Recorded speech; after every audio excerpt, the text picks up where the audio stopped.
Je peux parier que tu as déjà été déçu ou trahi par une personne de ton entourage. Le cas le plus récent que j'ai, c'est en Thaïlande. Il y a un mec que j'avais fait un peu rentrer dans mon entourage, voilà, il était sympa et tout. Et bah j'ai été... clairement, il s'est foutu de moi, tu vois. Il s'est foutu de moi, il m'a un peu tourné en ridicule, il m'a pas vraiment respecté par rapport à son comportement avec...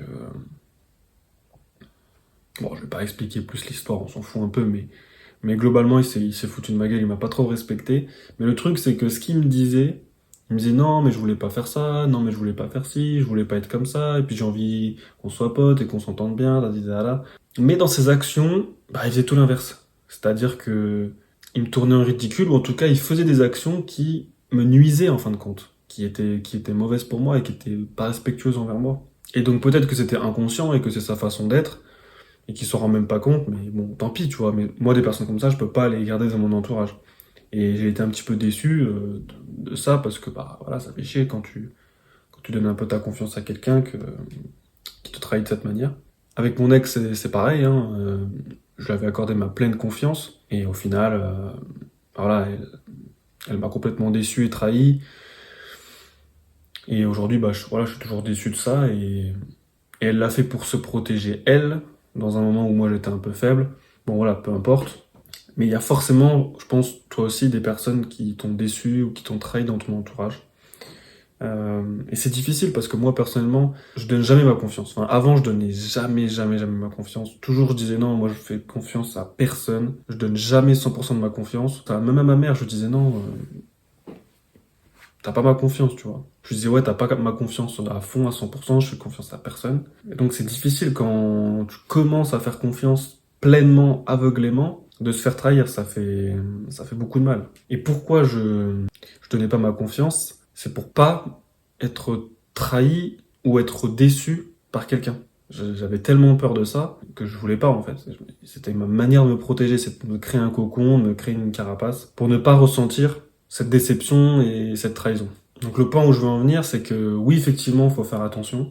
Je pense que c'est pas une bonne idée de donner sa confiance totale aveuglément. Il faut donner sa confiance, mais pas forcément aveuglément à tout le monde. Il faut pas donner sa confiance aveuglément à tout le monde. Je pense que c'est important de laisser une barrière à l'entrée, c'est-à-dire quand tu vas faire rentrer quelqu'un dans ton entourage, que tu vas lui donner ta confiance, il faut quand même qu'il y ait une barrière à la faire rentrer. C'est-à-dire, moi par exemple, maintenant ça va être des gens qui sont soit vont être sportifs, soit ça va être des personnes qui sont intéressées par le business, soit ça va être des personnes qui aiment bien sortir de leur zone de confort, ou des personnes qui vont m'apporter de la valeur d'une manière X ou Y. Et donc ces personnes-là, ok, je vais les faire rentrer assez facilement dans mon entourage. Ça va être un peu ma barrière. A contrario, je vais aussi avoir des red flags, entre guillemets, où par exemple, si la personne elle fume, si la personne elle est addicte aux réseaux sociaux, là c'est mort dans le film, je vais même pas la faire entrer dans mon entourage. Dès que je vais voir ça, c'est mort, c'est stop, pas de confiance, rien du tout, ça dégage. Et après, t'as les personnes, entre guillemets, normaux. Enfin, normaux dans le sens où il n'y a pas de red flag, mais il n'y a pas de critères, ils cochent pas les critères qui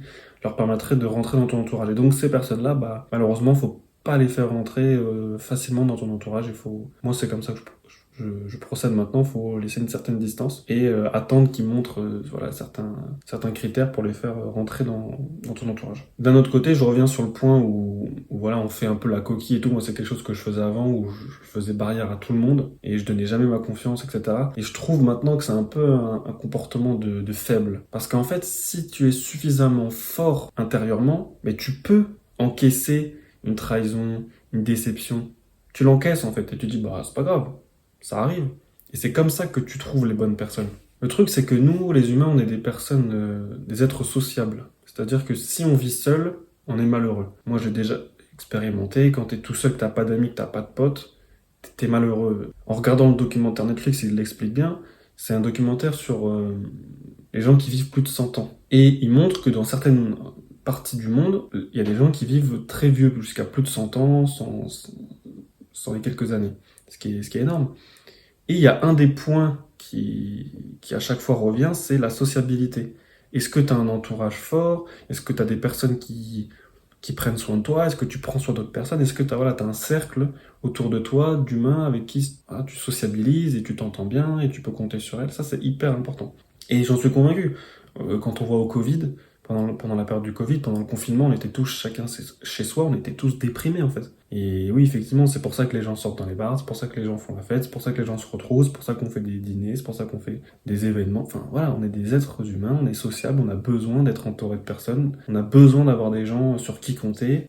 Voilà, on vit en société, quand dans le passé on vivait en tribu, et on a besoin de ça en fait. C'est hyper important d'avoir des personnes de confiance autour de soi. Et donc le truc c'est que si on se ferme à tout le monde, qu'on fait la coquille, qu'on fait barrière à tout type de personnes pour pas être trahi, pour pas être déçu, donc pour éviter en fait un inconfort, et ben derrière on va jamais rencontrer de nouvelles personnes, on va jamais trouver des personnes qui vont nous être bénéfiques en fait. Et donc tu vas rester toujours tout seul, donc c'est encore pire. Donc moi aujourd'hui je pense que c'est quand même important de donner la chance aux gens de rentrer dans ton entourage. Pas tout le monde évidemment, mais quand même il faut pouvoir donner la chance aux gens. Parce que c'est ton entourage qui va définir ta valeur, en fait. Et c'est ton réseau, c'est les personnes que tu connais, qui t'entourent, qui vont définir qui tu es.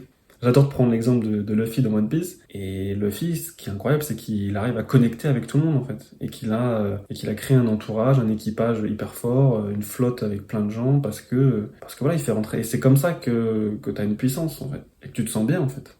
Moi, je suis sûr et certain, et c'est même, enfin, ouais, je suis sûr et certain que la réussite et le bonheur, c'est complètement corrélé à ton entourage, en fait. Parce que si t'as des personnes toxiques dans ton entourage, bah, tu seras pas heureux, ça va te faire chier, ça va te prendre de l'espace mental, etc. Si t'as des mauvaises personnes dans ton entourage, tu vas pas être capable de travailler durement, d'être épanoui, et donc forcément, ça va nuire à ta réussite, quelle que soit la forme que ça prend. Si t'es un sportif de haut niveau, si t'as pas les bonnes personnes dans ton entourage, tes performances, ça va être moins bonnes, c'est sûr et certain, parce que tu vas pas être complètement concentré sur ce que tu fais. Et donc oui, on peut clairement pas vivre seul éternellement, sinon on va juste déprimer, et on va juste crever en fait. Enfin, c'est sûr et certain quoi.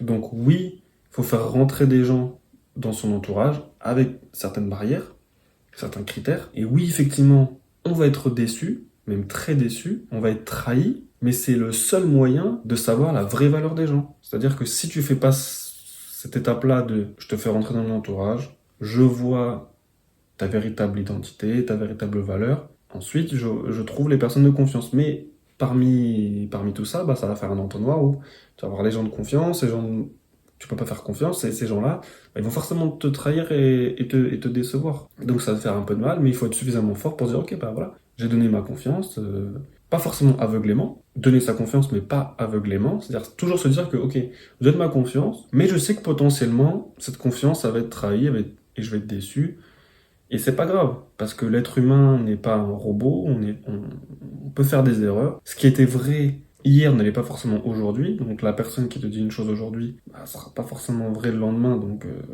il faut prendre en compte ça. Et c'est pas grave en fait. Et c'est en faisant ce tri qu'au fur et à mesure, tu vas trouver vraiment les personnes dignes de confiance, et ces gens-là, ils vont être tellement bénéfiques qu'on est obligé de passer par là et qu'il faut juste s'endurcir à ok, bah voilà, il y a des gens qui vont nous trahir, il y a des gens qui vont nous décevoir, et c'est ok en fait, c'est ok.